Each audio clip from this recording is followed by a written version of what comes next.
Salut à tous et bienvenue dans ce nouvel épisode de l'Apicast spécial WWDC 24. On vient de terminer une petite interview exclusive avec Vincent Pradey, ingénieur iOS chez Photoroom.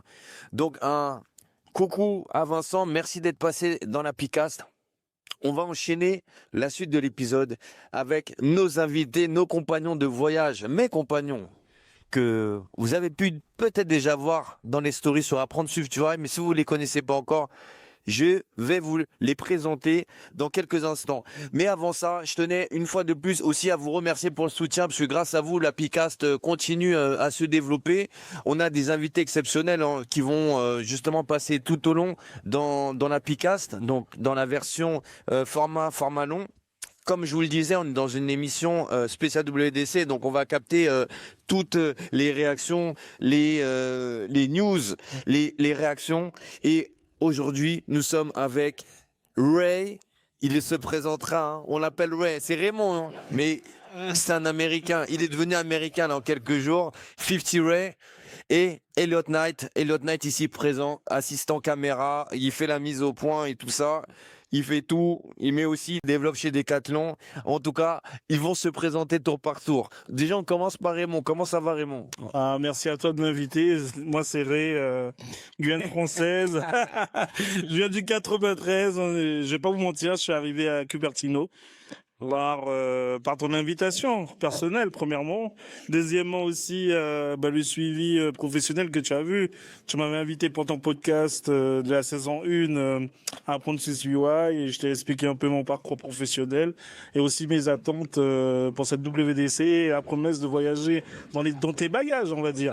Je suis pas venu seul. C'est cool, c'est cool. Mais en tout cas, Raymond, hein, c'est le 4e épisode de la saison 1 de l'Apicast, donc n'hésitez pas à les check pour découvrir un peu plus sur Raymond. On va bien sûr faire le point sur toutes ces annonces qui ont été faites par Apple. Il y a énormément de choses à discuter. On en parle dans quelques instants. Et aussi, on est avec notre invité, caméraman, assistant, étudiant, développeur chez Decathlon. Bon, je lui laisse le micro parce que là c'est trop là déjà pour moi là. Comment ça va, Elliot? Ça va et toi? Bah, moi ça va. Tu sais, dans l'Apicast, on fait toujours aller. Alors, Elliot, tes premières impressions sur cette conférence? Mes premières impressions, elles sont plutôt positives. On a une bonne semaine là, on est vendredi fin de semaine, donc toutes les vidéos ont été sorties. On n'a pas pu trop regarder les vidéos vu qu'on est en Californie. Mais le futur du développement iOS et plus spécialement pour les plateformes Apple, il a l'air plutôt bon. Donc beaucoup d'émerveillement cette semaine et beaucoup de belles rencontres. Super, Elliot. Alors, beaucoup ne savent pas qu'on tourne cet épisode depuis l'Apple Visitor Center. Donc, c'est l'Apple Store. C'est le seul Apple Store dans le monde, hein, dans lequel on peut acheter des goodies. Voilà, Elliot peut nous montrer, voilà, à la caméra. On montre à la caméra. Donc, voilà, et t'en as acheté beaucoup. J'ai l'impression le sac est un peu plein. J'ai l'impression qu'il va avoir des... Trop lourd. Hein. Voilà, les cabas sont trop lourds. Je pense qu'il va avoir des excédents bagages. Même les cafés, hein, les services, le café, le thé, les petits saveurs, cookies, du vin. Raymond est fan de 50 Ray. L'ambiance aussi. Franchement, on va pas se mentir. L'ambiance, il est classe. Le soleil, tout est beau ici. Ouais, non, c'est cool. En tout cas, vous l'aurez compris, on kiffe. Là, on est en train de kiffer. On est sur la fin du séjour, donc une semaine qui a été très riche en annonces. On va les aborder une par une. Alors, Ray, quelle annonce t'as retenu, laquelle t'a marqué le plus depuis que t'es arrivé? Sachant que je précise, c'est la première fois que Raymond vient pas aux États-Unis, pardon, en Californie. Et en plus, tu as eu la chance, on en parlera tout à l'heure, hein, de l'expérience à l'Apple Park, hein, parce que c'était magique. Raymond, quelle annonce tu retiens le plus de la conférence? Bon alors, premièrement, les annonces que j'ai retenues, on va dire que côté applicatif, ça évolue dans le bon sens. où on a toujours la maîtrise, où on veut pas mettre une surcouche sur surcouche. On repart toujours des OS de base et en améliorant un peu l'expérience. Premièrement. Deuxièmement, fin de la conférence avec la partie intelligence, où c'est un peu différent, où Désir c'est vraiment intégré vraiment dans l'OS et dans l'utilisation. C'est pas abusif, c'est pas excessif. On a le libre choix à faire et en même temps, c'est pas comment dire ça, c'est pas une intelligence qui va être utilisée une fois ou deux. On va utiliser quotidiennement à petite dose ou à grande dose. Voilà. C'est qu'on a toujours la maîtrise de notre OS et ce ne sera pas intrusif, invasif et tout ne se fait pas directement en ligne. C'est directement sur le poste en lui-même. C'est ça c'est l'intégration.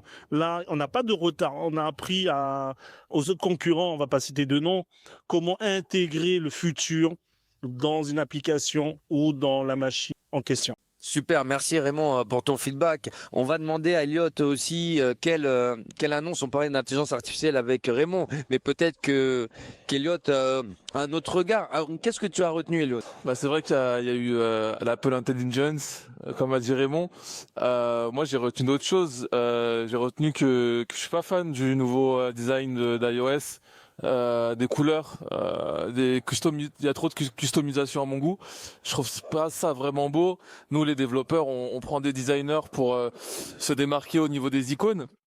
Et là, Apple, il nous dit que, en fait, l'utilisateur pourra choisir une icône pour une couleur pour toutes les icônes. Et moi, je suis vraiment pas fan. Et je suis pas non plus fan des couleurs pour le dark theme. Donc faudra voir en fait en conditions réelles sur device. J'ai pas encore téléchargé la bêta, mais ça ne serait tardé quand on rentrera en France.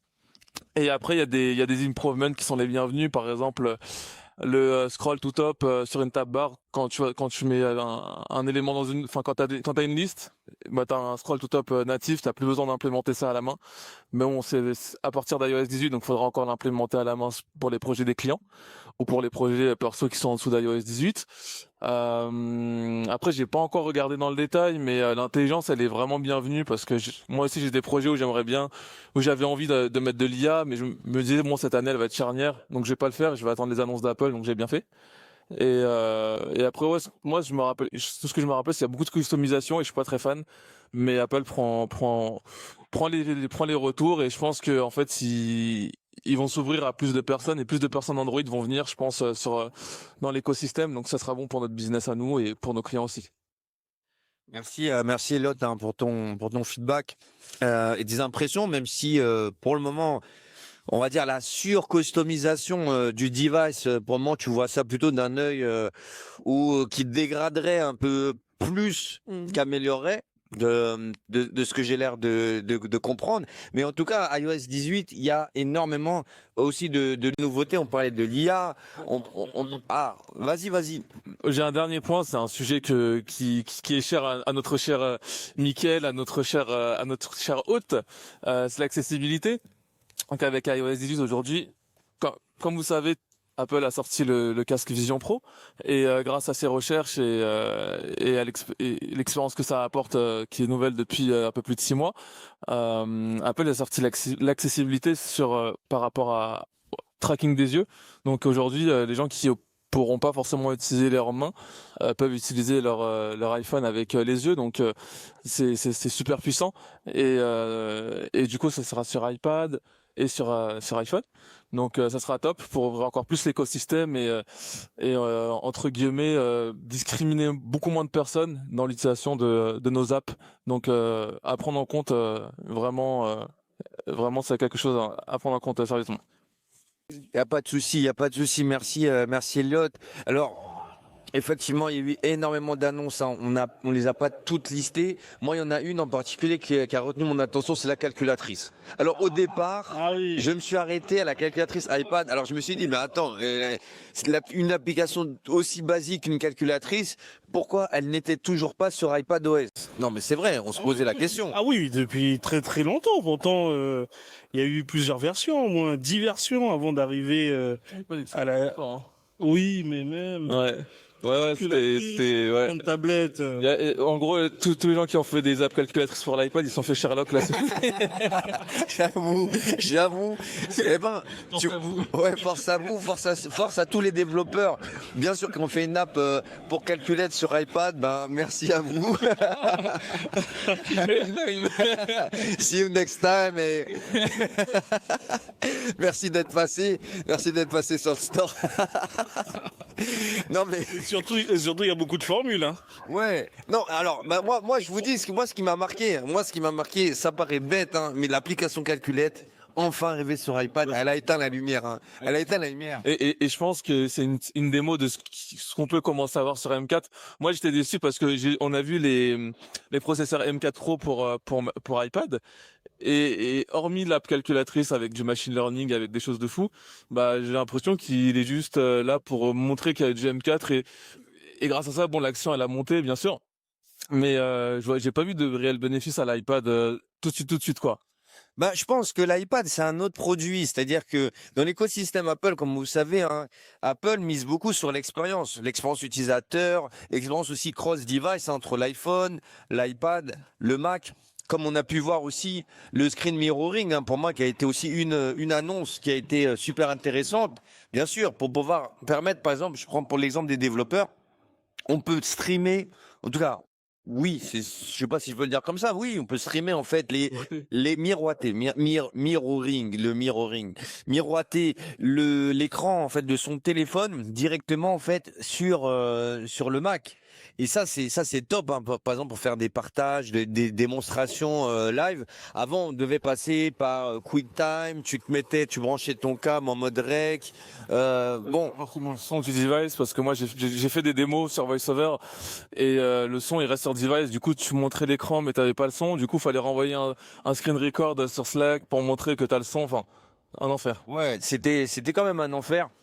Et en vrai, à la fin, on s'aperçoit que, en fait, ça va être simple aussi grâce au nouveau macOS Sequoia. Donc le macOS Sequoia sur lequel on pourra aussi seulement installer une seule version d'Xcode qui sera Xcode 16. Parce que je pense que beaucoup l'ont peut-être remarqué. Pour ceux qui ont pris la bêta de Sequoia, on ne peut plus utiliser les anciennes versions d'Xcode. Et est-ce que tu penses, Elliot, que c'est une stratégie d'Apple de forcer vraiment à être toujours sur les dernières versions? Je pense que c'est une stratégie pour nous pousser à aller vers la Swift concurrency, donc Swift. Et je sais pas, j'ai pas regardé si tu pouvais utiliser Swift 5.9. J'ai pas les versions en tête spécifiquement, mais je sais que moi j'avais téléchargé la bêta de macOS de l'année dernière et je pouvais pas forcément avoir les versions d'avant. Bref, c'était un peu chiant. Et je pense que c'est pour nous pousser à nous pousser vers iOS 18.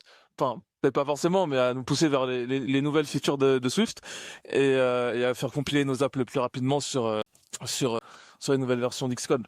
Donc voilà. Mais je pense pas que ce soit forcément pour nous faire aller vers les dernières versions d'iOS, mais oui, c'est fait pour nous pousser vers la dernière version d'Xcode. Mais c'est pas forcément une chose qui est mauvaise. Et après, on sait très bien que si on télécharge la bêta, il y a des choses qui vont pas aller, il y aura des choses qui vont aller.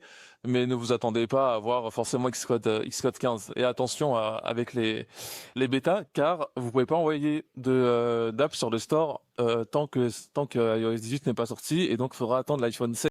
Et oui, ça c'est important. Alors la bêta, en fait, je vois beaucoup hein, sur Twitter des personnes installer la version bêta. On est d'accord que la version bêta, elle est réservée aux développeurs pour le moment.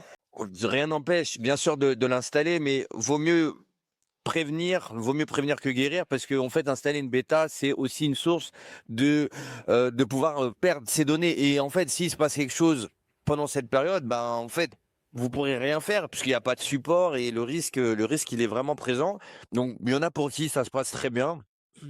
Tant mieux, mais en tout cas les versions bêta sont toujours des versions à risque et bien sûr attendre mi-septembre pour la release de la version officielle. Et bien sûr, à partir de là, vous pourrez mettre vos applications sur le store iOS 18. Donc c'est bien le moment de bosser. On a 2 mois quoi. On a 2 mois pour bosser un peu plus. Oui, tester les API. Hein. Il y a énormément d'API, il y a beaucoup de choses. Les App Intent, ce qui va permettre aussi d'ajouter Apple Intelligence aussi dans nos applis, c'est ça qui va être super top. Et justement, est-ce que la keynote vous a donné des idées d'applications là avec les nouveautés? Je vais commencer par Raymond. Alors oui, on prend un peu. Oui, oui. Alors, ce qu'ils nous ont montré en live pour tout le monde, c'est-à-dire il y a des possibilités.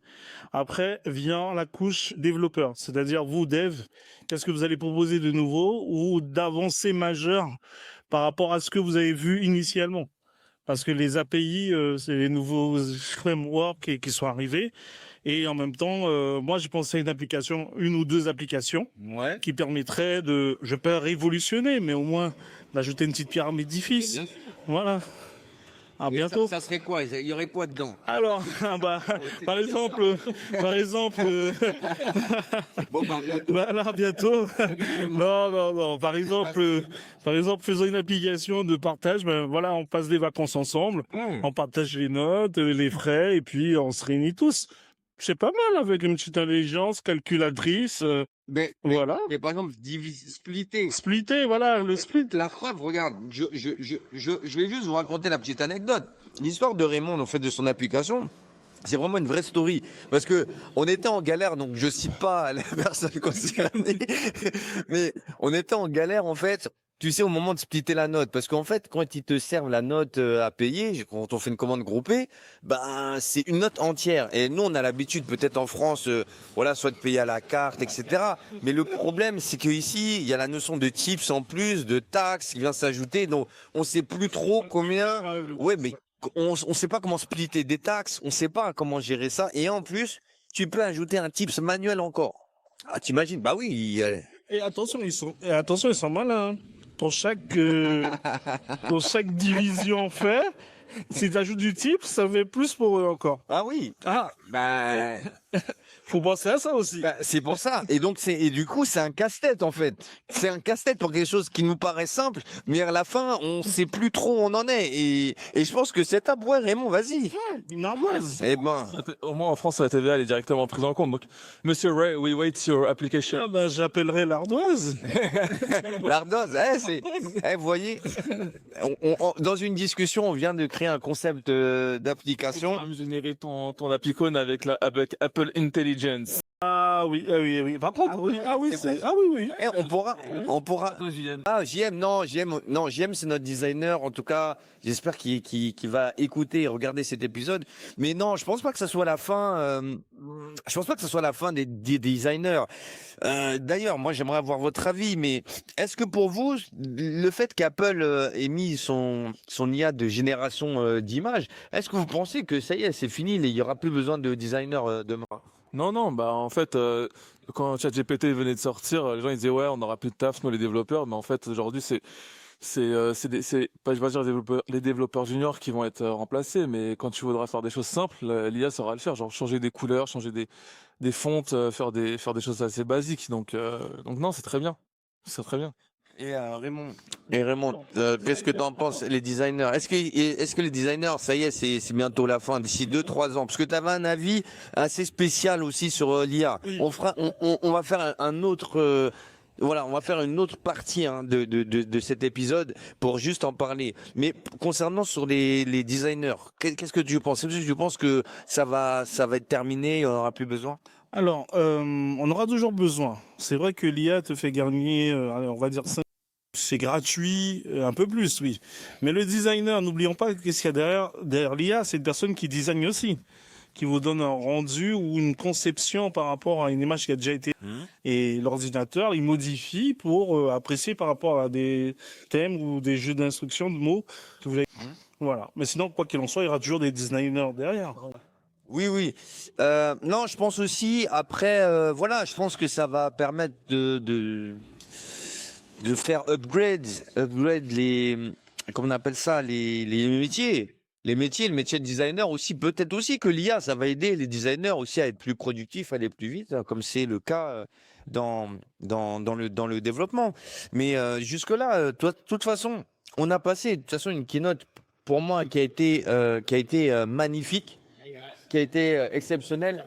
And yes, it's a close, it's closing, so ouais, voilà.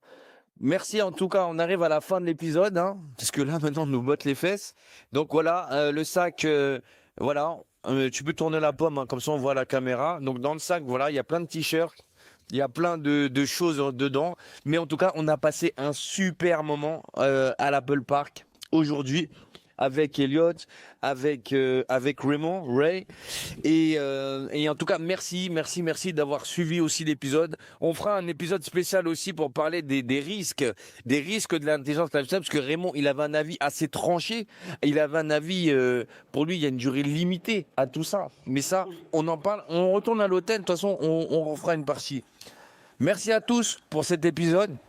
N'oubliez pas de vous abonner, mettre 5 étoiles pour le podcast et on se tient vite au courant. Ciao, ciao.